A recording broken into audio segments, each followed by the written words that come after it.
माझ्या पराभवासाठी जिल्ह्यातील भाजपासह राणे व पवार अशी बल्लाळ शक्ती एकवटली आहे। मात्र यापेक्षा आपल्यासाठी जनशक्ती मोठी आहे, त्यामुळे माझा विजय निश्चित असा विश्वास शिवसेनेचे उमेदवार दीपक केसरकर यांनी आज इथे व्यक्त केला। श्री केसरकर यांनी आपल्या कुटुंबासह मतदानाचा हक्क बजावला। यावेळी पत्नी पल्लवी केसरकर, मुलगी सोनाली केसरकर व नातू अर्जुन वगळ आदी उपस्थित होते। आम्ही कुटुंबासह मतदान केलेल्या माझी मुलगी सुद्धा आलेली होती, नातू तर हातात होता। एक आहे की लोकशाहीमध्ये मतदानाचा हक्क बजावणं हे प्रत्येकाचं कर्तव्य आहे आणि ते कर्तव्य करत असताना सुद्धा हे मतदान करताना संपूर्ण माझे मतदार हे माझ्या कुटुंबाचा भाग आहे असं मी समजतो। आणि त्याच्याबरोबर कुटुंबाबरोबर मतदान करताना मला ही सुद्धा जाणीव होती की माझं एक मोठं कुटुंब आहे, ज्याची काळजी अनेक वर्ष मी घेत आलेलो आहे आणि पुढेसुद्धा मला घ्यायची आहे। आणि त्या जबाबदारीची जाणीव असते, त्यांच्या प्रेमाची जाणीव असते। आणि त्याच्यामुळे नेहमी मी आज सकाळी आमच्या कुलदेवतेची पूजा करण्यासाठी गेलेलो होतो। तिथं सुद्धा सगळी लोकं भेटली, येताना वाटेत भेटली। प्रत्येकजण एकच असतं की तुम्ही काळजी करू नका, कारण एवढे महाराष्ट्राचे सगळे दिग्गज नेते ज्याला एकत्र येतात एका छोट्याशा राज्यमंत्रीच्या विरुद्ध, त्यावेळेला जनतेला सुद्धा वाटतं की हा माझा अपमान आहे आणि जनता सुद्धा कशा रीतीने पेटून उठते। याचं एक उत्कृष्ट उदाहरण आहे। मी तर माझ्या शहरामध्ये एकदाही जाऊ शकलो नाही, परंतु त्यांचे आशीर्वाद नेहमी असतात आणि त्याच्यामुळे या आशीर्वादांमुळे पुढे काम करायची संधी मिळते, स्वच्छ राजकारण करता येतं आणि ही सगळी त्यांची ताकद आहे, माझी ताकद। कुठेतरी पहिल्यांदा सहज विजय। एक गोष्ट अशी आहे की गोव्याचे सगळे मंत्री अगदी मुख्यमंत्र्यांच्या पत्नीसह उतरतात त्या ठिकाणी रणांगणामध्ये। पैशाचा पाऊस या ठिकाणी पडला गेला। तुम्ही बघितलं की एकाच गाडीमध्ये 4.5 लाख रुपये जप्त करण्यात आले। एका गावामध्ये 4.5 लाख म्हणजे माझ्या मतदारसंघाच्या मानून तुम्ही विचार करा की केवढा पैशाचा पाऊस पडला।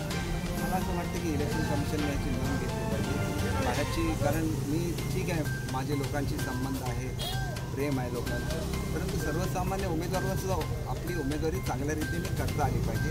काल जी पोस्ट व्हायरल झाली केवढ्या चुकीची पोस्ट होती की केवळ माझे मुख्यमंत्री महोदयांशी चांगले संबंध आहेत म्हणून मुख्यमंत्र्यांच्या सांगण्यावरून मी माझी उमेदवारी मागे घेतली आणि बंडखोराला पाठिंबा दिला, अशी जी पोस्ट व्हायरल झाली।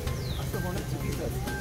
अशा गोष्टीसुद्धा ह्या एक राजकारणाची पातळी किती खालच्या स्तराला गेली त्याचं हे उदाहरण आहे। पण माझी खात्री आहे की किती दिग्गज नेते एकत्र आले तरी शेवटी जनता ह्या सगळ्यांपेक्षा मोठी असते आणि जनतेचं प्रेम हे त्याच्यापेक्षा मोठे असते आणि हे या निवडणुकीतून सिद्ध होईल। मी नेहमीच म्हणतो की प्रेमाने जग जिंकता येईल, तसंसुद्धा माझ्या मतदारसंघातल्या लोकांच्या प्रेमाने आम्ही ही लढाई जिंकतो।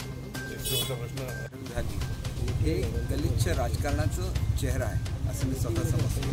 एखाद्या उमेदवाराने आणि तो सुद्धा मंत्री असताना मुख्यमंत्र्यांच्या सांगण्यावरून माघार घेतली आणि MLC करणं। मला MLC का करायचं? मी तर या मतदारसंघातून 2 वेळा निवडून आलो, 45,000 मतांच्या फरकाने निवडून आलो।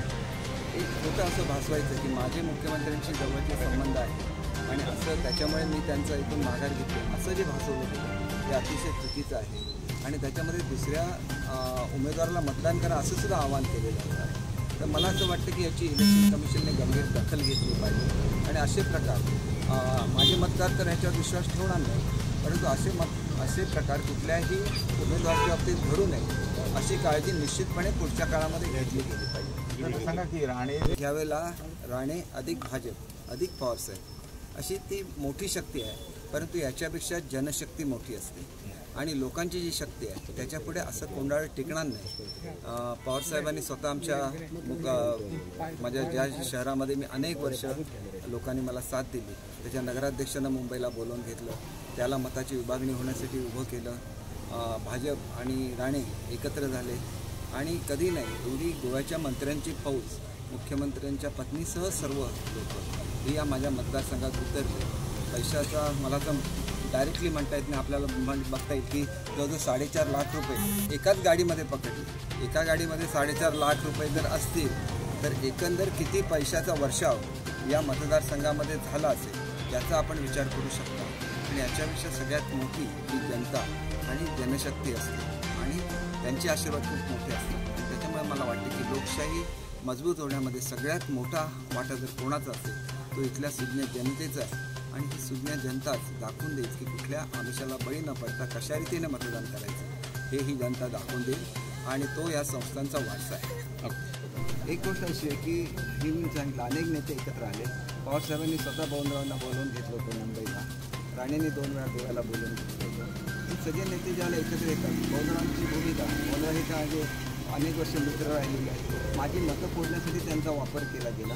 त्यांचं करिअर या निमित्ताने म्हणजे त्यांच्या एंडला आलं, कारण त्यांनी नगराध्यक्षपदाचा राजीनामा दिला. एक सावंतवाडी शहरामध्ये सावंतवाडीची जनता सेफ राहिली म्हणून त्यांच्या हातात हे नगराध्यक्षपदाची सूत्र दिलेली होती.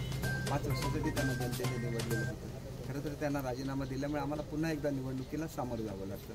आणि ज्या वेळेला मी निवडणुकीला सामोरं जातो त्यावेळेला माझा लढा अनिष्ट प्रवृत्तींशी असतो. कुठल्याही प्रकारे या शहरामध्ये अनिष्ट प्रवृत्ती येता कामा नये याच्यासाठी माझा लढा असतो. तो लढा मला या 2 वेळा द्यायला लागेल, या निवडणुकीमध्ये एकदा आणि पुन्हा एकदा नगरपालिकेच्या निवडणुकीत. आणि त्याच्यामुळे मला असं वाटतं की ही एक कसोटी असते. ज्यावेळेला तुम्ही सचोटीने काम करता त्यावेळेला अशा अनेक प्रसंगांना तोंड द्यायला लागतं. तुम्ही ज्यावेळेला एकदा मोठा संघर्ष करता त्यावेळेला हा संघर्षसुद्धा एवढ्याच ताकदीने लढवायला लागतो.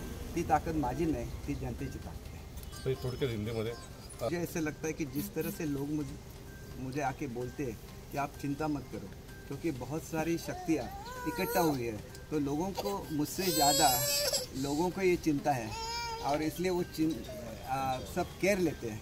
ऐसे वो पूरी तरह से केयर लेते हैं.